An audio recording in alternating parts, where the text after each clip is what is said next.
কলকাতার কাছে একদিনে ঘুরতে যাওয়ার জন্য কিন্তু এরকম অনেক জায়গা রয়েছে যেগুলো আপনারা জানেন, বা কলকাতার ভেতরে বলা ভালো। কিন্তু কলকাতার কাছাকাছি মোটামুটি 1 ঘন্টার দূরত্বে এরকম অনেক জায়গা রয়েছে যেগুলো কিন্তু খুব সহজেই অ্যাড হতে পারে আপনাদের ওয়ান ডে ট্যুর প্ল্যানের জন্য। তো আজকে আমি চলে এসেছি ত্রিবেণী। এই জায়গাটি অনেকের কাছেই পরিচিত এখানকার কুম্ভ মেলার জন্য। তো এছাড়াও এখানে আরও অনেক কিছু রয়েছে যেগুলো একদিনে আসলে কিন্তু আপনারা অবশ্যই ঘুরে দেখতে পারেন। আজকে এই ভিডিওতে সেই জায়গাগুলোর সন্ধানই আমি দেব। তো চলুন ভিডিওটি শুরু করা যাক। আর ভালো লাগলে অবশ্যই লাইক এবং সাবস্ক্রাইব করে চ্যানেলটির পাশে থাকবেন এবং কমেন্ট সেকশনে আপনাদের মূল্যবান মতামত জানাতে কিন্তু ভুলবেন না। চলুন ভিডিওটি শুরু করা যাক। শিয়ালদা ব্যান্ডেল লোকাল ধরে এসে আমাদের নামিয়েছিল কিন্তু এই 3 নম্বর প্ল্যাটফর্মে। এবার এখান থেকে ওভারব্রিজ ধরে আমরা চলে যাব 1 নম্বরের দিকে। তারপর ত্রিবেণী স্টেশনে এসে 1 নম্বর প্ল্যাটফর্ম থেকে বেরিয়েই কিন্তু এই রাস্তাটি দেখতে পাবেন। এখান দিয়ে সোজা এবার আমরা হেঁটে যাব। এই রাস্তা দিয়ে স্টেশন থেকে আমরা হেঁটে এলাম আজকে আমাদের প্রথম গন্তব্যস্থল এই বেণীমাধব মন্দিরে। এই মন্দিরটির কিন্তু ঐতিহাসিক এবং পৌরাণিক গুরুত্ব অপরিসীম।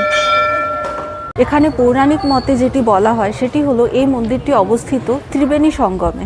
ত্রিবেণী সঙ্গম হলো সেই জায়গাটি যেখানে গঙ্গা, সরস্বতী এবং যমুনা নদীর মিলনস্থল ছিল। সেই জায়গাটিও আপনাদেরকে দেখাবো। কিন্তু এই মন্দিরের ইতিহাস যেটি, স্থানীয় মতে একজন বৈষ্ণব সাধু কিন্তু এখানে এসেছিলেন এবং তিনি কাঁঠাল কাঠ দিয়ে এই মন্দিরের যে বেণীমাধব মূর্তি সেটি প্রতিষ্ঠা করেছিলেন। তারপর থেকে সাধারণ মানুষ এই মন্দিরের দেখাশোনা করেন এবং বর্তমানে এখানকার যারা লোকাল মানুষ রয়েছেন তারাই এই মন্দিরের নিত্য পূজার ব্যবস্থা করেছেন এবং মন্দিরটি রক্ষণাবেক্ষণ করেন। আমি এই মন্দিরটির আশেপাশে আরও 6খানি শিব মন্দির রয়েছে, সেগুলোও আপনাদেরকে দেখাচ্ছি। চলো, এই দেখুন, এটিই কিন্তু মূল মন্দির। মন্দিরের সামনে একটি নন্দী আছে এবং তার ঠিক ভেতরে শিব মন্দিরটি রয়েছে।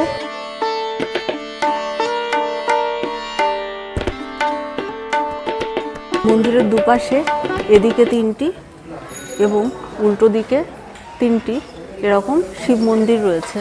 আর মন্দিরের পেছন দিকটাও আপনাদেরকে একবার আমি দেখিয়ে দিচ্ছি। এই দিকটা দিয়ে হেঁটে এলে এই রাস্তাটা ভেতর দিকে চলে যাচ্ছে গঙ্গার সঙ্গে সঙ্গে। এদিকে হেঁটে এলে পেছন দিকটায় দেখুন এরকম আরেকটি মন্দির রয়েছে, এরকম চাতাল সহিস মন্দির।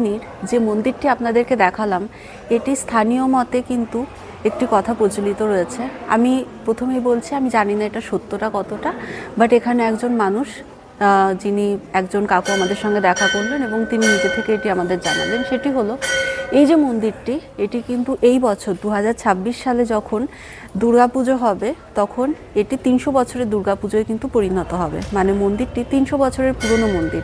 আর এখানকার দুর্গা প্রতিমায়ের আরেকটি যেটি বিশেষত্ব, এখানে কিন্তু দুর্গা মায়ের আমরা যে রূপ দেখে অভ্যস্ত, যে মা তার 4 সন্তানদের নিয়ে আসেন, এখানে কিন্তু সেটি নয়। এখানে শুধু তার 2টি সতীরূপ থাকে, জয়া এবং বিজয়া, এবং এই রূপেই মা এখানে পূজিত হন। এই মন্দির থেকে বেরিয়ে পড়লাম, এবার ঘাটের দিকে যাচ্ছি। কিন্তু যাওয়ার পথে হয়তো আরেকটি দর্শনীয় জায়গা আপনাদেরকে দেখাতে পারবো। তার আগে বলে দিই এখানকার আরেকটি ইতিহাস যেটি জানতে পারলাম। এই যে মন্দিরটি দেখলেন, এটি কিন্তু সকুরাম সিংহের বানানো মন্দির। তিনি কে ছিলেন? তিনি ছিলেন এখানকার জমিদার। পরে যখন জমিদারি প্রথা এখান থেকে উঠে যায়, বাংলা থেকে বা ভারতবর্ষ থেকে উঠতে শুরু করে, সেই সময় তিনি এই মন্দির সহ তার জমিদারি মজুমদারদের বিক্রি করে দিয়েছিলেন। সেই সময় মজুমদাররা, মানে যারা সেই জমি তার কাছ থেকে কেনেন, এই মন্দিরটি তখন তাদের হয়ে যায়। তো এই মন্দিরটির ইতিহাস অনেক পুরনো এবং আপনারা আসলে অবশ্যই কিন্তু এই জায়গাটি মিস করবেন না। মন্দির থেকে হেঁটে কিছুটা গেলেই গঙ্গা ঘাট এবং এখানে সামনে জমিদার বাড়িও আছে, যেটি জানতে পারলাম। চেষ্টা করব সেটিও আপনাদেরকে দেখাতে। চলুন যাওয়া যাক। এই যে রাস্তাটা হেঁটে যাচ্ছি, এই রাস্তার 2 দিকে দেখুন অনেক দোকান রয়েছে, মন্দিরের সামগ্রী, পুজোর সামগ্রী, এগুলো থেকে শুরু করে, এবং এখানে গঙ্গা জল নেওয়ার কন্টেনারও কিন্তু বিক্রি হচ্ছে। এই রাস্তাটা দিয়ে সোজা চলে এসে কিন্তু এরকম বাদিকটাতে গেলেই পড়বে শ্মশানঘাট এবং মন্দির। চলুন আপনাদেরকে দেখাচ্ছি। শ্মশানঘাটে এখান থেকে এসেই দেখুন এখানটা একটি জগন্নাথ মন্দির রয়েছে এবং এটি কিন্তু স্নানঘাট। ওইদিকে আরও কয়েকটি মন্দির রয়েছে, সেটিও আপনাদেরকে দেখাবো। কিন্তু আপাতত এই হচ্ছে শ্মশানঘাট, যেটি একদম গঙ্গা তীরে অবস্থিত। আপনি দেখতে পাচ্ছেন গঙ্গা, বা এখানে ভাগীরথী যে নদীটিকে বলা হচ্ছে, বেশ চওড়া কিন্তু এখানে নদীর গতি রয়েছে এবং জলের ধারা যদি দেখতে পান, আমি দেখাচ্ছি আপনাদেরকে জুম করে।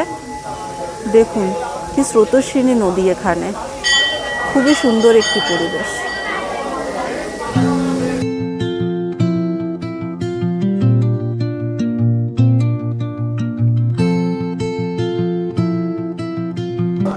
এই দিকটা দিয়ে এলে এখানে কিন্তু গঙ্গার যে স্নানঘাট আপনাদেরকে দেখালাম জগন্নাথ মন্দিরের পাশে, ওই দিকটা দিয়ে না গিয়ে এই রাস্তাটা দিয়ে সোজা গেলেই কিন্তু পড়বে শ্মশান। চলুন দেখাচ্ছি। এই রাস্তাটা দিয়ে কিন্তু সোজা চলে এলাম গঙ্গা ঘাট থেকে, তার পাশেই এই ভেতরটাতেই কিন্তু রয়েছে ত্রিবেণী শ্মশান, এবং আমরা এই রাস্তাটা দিয়ে চলে যাব। এদিকে কিন্তু মন্দির আছে, সেটি আপনাদেরকে দেখাবো। এই কিন্তু মা মনসা মন্দির এখানটায়, এবার আপনাদেরকে দেখাচ্ছি।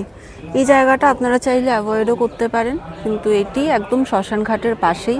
আর এই চলেছে মা গঙ্গা।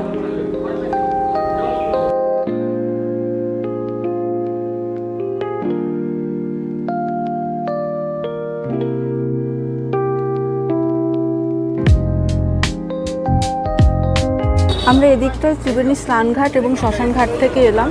তার পাশেই দেখুন ত্রিবেণী সঙ্গম ঘাট লেখা রয়েছে এই তিন মাথার মোড় থেকে। এখানে সোজা গেলেই কিন্তু যে তিনটি নদীর সঙ্গম স্থল সেটি দেখা যাবে, কিন্তু এখন যমুনা নদীটিকে দেখা যায় না। কথিত আছে নদীটি এখনও নিচ দিয়ে বয়ে চলেছে, কিন্তু সরস্বতী এবং গঙ্গা নদীর যে বা ভাগীরথী নদীর যে সঙ্গমটা সেটি দেখা যায়, সেটি আপনাদেরকে দেখাবো। এই রাস্তাটা দিয়ে দুপা হেঁটে এলেই কিন্তু এই সেই সঙ্গমস্থল।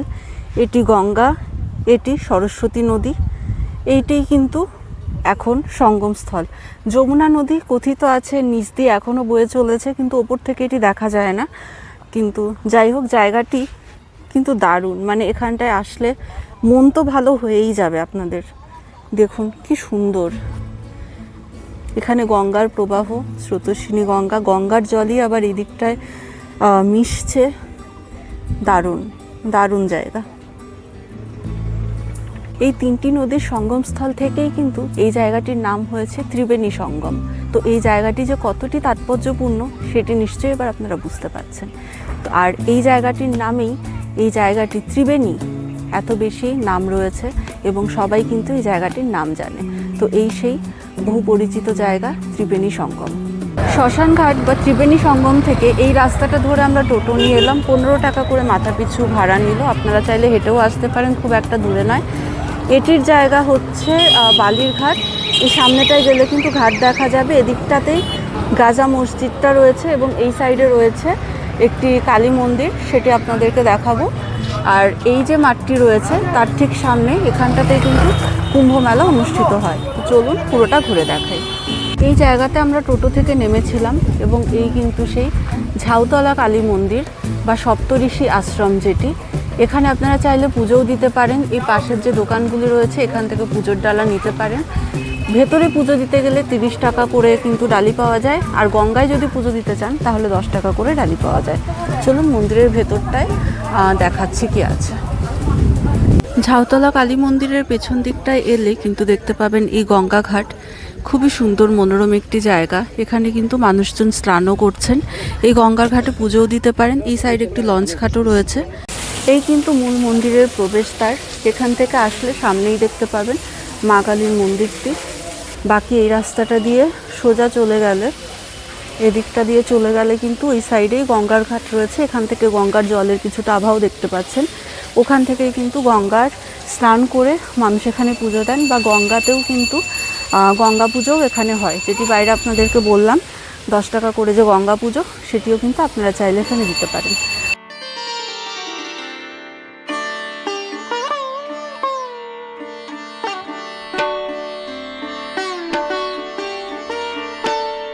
এখানে মহারাজজির সঙ্গে কথা বলে কিছু কথা জানতে পারলাম, যেগুলো কিন্তু সত্যিই হৃদয় বিদারক কিছুটা হলেও।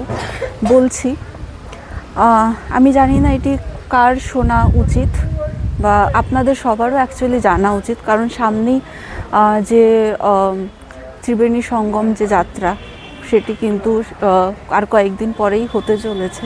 তো এই সময়টাতে এখানে এসে কিন্তু থাকার কোনো জায়গা নেই। মানে এখানে এখনই অনেক সাধুরা কিন্তু আসা শুরু করে কুম্ভ স্নানের জন্য যারা আসছেন তাদের কিন্তু থাকার জন্য কোনো জায়গা নেই। এখানে আমরা কথা বললাম সাধু বাবার সঙ্গে বা এখানে আশ্রমের যিনি মালিক ওনার সঙ্গে। এটি কিন্তু বেশ কনসার্নের একটি জায়গা, মানে এখানে পৌরসভার আন্ডারে এখন রয়েছে এই পুরো জায়গাটি, মানে ত্রিবেণী সঙ্গম, এই পুরো জায়গাটি এত ঐতিহাসিক তাৎপর্যপূর্ণ একটি জায়গা। কিন্তু এখানে এসে যে মানুষ থাকবেন, সাধারণ মানুষ হোক বা সাধু সন্ততি হোক, বা এই জায়গাটিকে যে অ্যাকচুয়ালি পর্যটন কেন্দ্র হিসেবেও, মানে যাদের ধর্মীয় উদ্দেশ্য নেই, হয়তো শুধু তারা পর্যটনের জন্যও এখানে আসতে চান, এখানে আসলেও এখানে থাকার বা খাওয়ার সেরকম জায়গা নেই। তো এই জায়গাগুলো পৌরসভা চাইলে দেখতে পারে এখানে কিছু আবাসিক স্থল তৈরি করা বা হোটেল, লজ, এই ধরনের জায়গা তৈরি কিন্তু করা যেতেই পারে, যে জায়গার এখানে খুবই দরকার। মানে আমরাও যে এসছি এখানে ওয়ান ডে ট্যুর হিসেবে আমরা এসছি এবং আমরা চলে যাব, এই ব্যাপারটা কিন্তু মাথায় রাখতে হচ্ছে।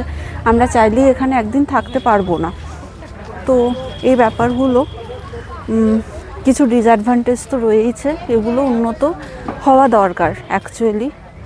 আর যেহেতু এটি এত তাৎপর্যপূর্ণ একটি জায়গা, অবশ্যই এটি হওয়া দরকার।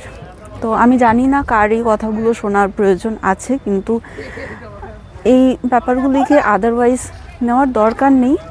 বাট দ্য থিং ইজ, যে কোনো জায়গারই তো উন্নতি হয়, এই জায়গাটারও উন্নতি হওয়া দরকার। অ্যাটলিস্ট মানুষ যাতে এখানে আসেন, ধর্মীয় কারণে আসুক, পর্যটনের জন্য আসুক, সাধারণ মানুষ এখানে ভিজিট করতে আসুন, যে ধরনেরই হোক, এখানে থাকার জন্য জায়গা কিন্তু দরকার। তো যাই হোক, সামনেই কুম্ভ মেলা যেটি হতে চলেছে, এখানটা আপনাদেরকে মাঠটি দেখালাম, সেখানটাতেই তো অনেক মানুষের সমাগম কিন্তু হবে, তার প্রস্তুতি এখন অলরেডি শুরু হয়ে গেছে। তো এটাই, আপনারা আসুন, হাতে সময় থাকলে অবশ্যই আসুন এবং ভালো লাগবে। এইখানে দেখুন আমরা চলে এলাম গাজীর দরগা। এই যে বিল্ডিংটি দেখতে পাচ্ছেন, দেখেই কিন্তু বুঝতে পারবেন এটি অনেক পুরনো। এসেই কিন্তু এখানে আর্কিওলজিক্যাল সার্ভে অফ ইন্ডিয়ার তরফ থেকে এই লেখাগুলো এখানটায় দেওয়া রয়েছে। দেখুন, এটি কিন্তু তৈরি করেছিলেন জাফর খাঁ গাজী সেই সময়। আর এখানে কিন্তু সুরক্ষিত স্মারক এই জায়গাটি, সেটিও বলা রয়েছে 1958 সালে এটি তৈরি করা হয়েছিল। এখানে দেখুন, গেট দিয়ে ঢুকেই এখানটাতেও স্মারক স্তম্ভ এগুলো দেওয়া রয়েছে, আপনারা চাইলে পজ করে পড়ে নিতে পারেন।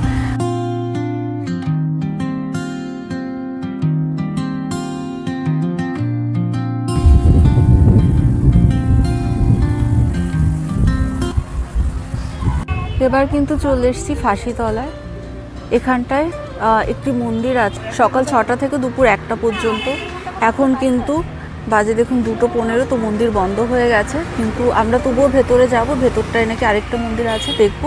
সেটি যদি খোলা থাকে তাহলে আপনাদেরকে দেখাচ্ছি, চলুন। পেছনে যে মঠটি রয়েছে, এই মঠের এই যে গেটটি আপনাদেরকে দেখালাম, সেখান দিয়ে ঢুকেই কিন্তু যেতে হবে মূল মন্দিরে। মন্দিরটি সকাল 6টা থেকে দুপুর 1টা অবধি খোলা থাকে, আবার বিকেলে 4টে থেকে 8টা অবধি খোলা থাকে। কিন্তু এখন আমার ঘড়িতে অলমোস্ট 2:20 বাজে, তো এখন খুব সম্ভবত মন্দিরটি বন্ধ আছে। তবুও আমরা যাচ্ছি, মন্দিরটি বাইরে থেকে হলেও আপনাদেরকে দেখ। এই দিকটা দিয়ে এলাম, আমার পেছনটাতেই কিন্তু মন্দির শুরু হয়ে যাচ্ছে। এই পুরো জায়গাটি মন্দিরটি এখন বন্ধ আছে যথারীতি, যেটা বললাম। বিকেল 4টের সময় আবার খুলবে, তো এতক্ষণ আমাদের হাতে সময় নেই, আমরা চলে যাব। কিন্তু আপনার এখানে আসলে এই সময়টি বিবেচনা করে সেইভাবে কিন্তু প্ল্যান করবেন। আর এখানে আমরা এলাম এভাবেই, যে আমরা যে কালী মন্দিরে গিয়েছিলাম তার সামনে থেকে হেঁটে 2 মিনিট মতো হাঁটলেই ওখানটা একটি ব্রিজ আছে, ব্রিজের ওখান থেকে অটো পাওয়া যায়। 10 টাকা করে মাথা পিছু কিন্তু ভাড়া নিল, সামনে নামিয়ে দিল আমাদেরকে। অটোতে ফাঁসিতলাতে এসে আমরা নামলাম, সেখান থেকে হেঁটে যে গেটটি দেখালাম, সোজা এসে 2 মিনিট হাঁটলেই ভেতরেই মন্দিরটি রয়েছে। আর মন্দিরটির সামনে এই দেখুন, আমার ঠিক উল্টো দিকে গঙ্গা রয়েছে। গঙ্গার ধারেই এই সমস্ত জায়গাগুলোই কিন্তু গঙ্গার ধারে অবস্থিত। খুবই সুন্দর পরিবেশ, তো অবশ্যই আসুন। যে মন্দিরটি বাইরে থেকে আপনাদেরকে বললাম যে বন্ধ আছে, এখন খোলা হবে না, 4টেই খুলবে, তার ঠিক পাশেই দেখুন একটি ঘর রয়েছে। এটি মন্দিরের এক্সটেন্ডেড জায়গা। তো এখানে ওনাদের কাছ থেকে পারমিশন নিয়েই আমরা ভেতরে এলাম।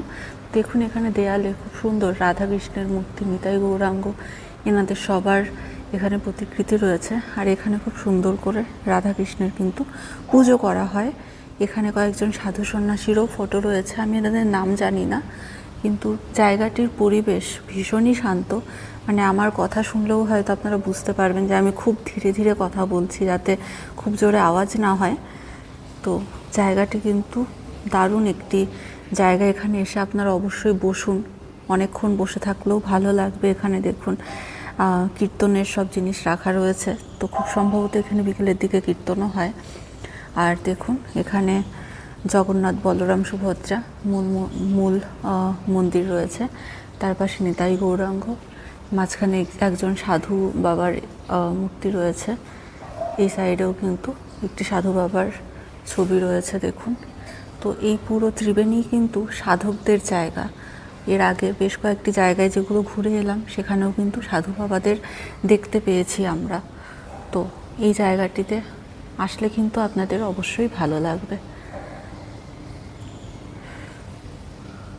ফাঁসিতলা থেকে জাস্ট বেরোলাম, আমার পেছনে এখানে দেখতেই পাচ্ছেন। আর আমার ঠিক সামনেই কিন্তু রয়েছে দেখুন ওই সাইডটাতে পাওয়ার প্ল্যান্ট। এই পাওয়ার প্ল্যান্টটি কিন্তু হবে আজকে আমাদের শেষ গন্তব্যস্থল। তো চলুন এটি আপনাদেরকে দেখাই। হাতে সময় খুবই কম, আমাদের ট্রেন ধরার তাড়া আছে, যতটা সম্ভব হচ্ছে দেখাচ্ছি। এই রাস্তাটা দিয়ে ধরে এগিয়ে এলাম, তার ঠিক সামনেই দেখুন এখানে রয়েছে power station, Bandel thermal power station. ভেতরে ভিডিওগ্রাফি বা ফটোগ্রাফি অ্যালাউড নেই, আপনারা আসলে ভেতরে এমনি হেঁটে হয়তো দেখতে পারবেন।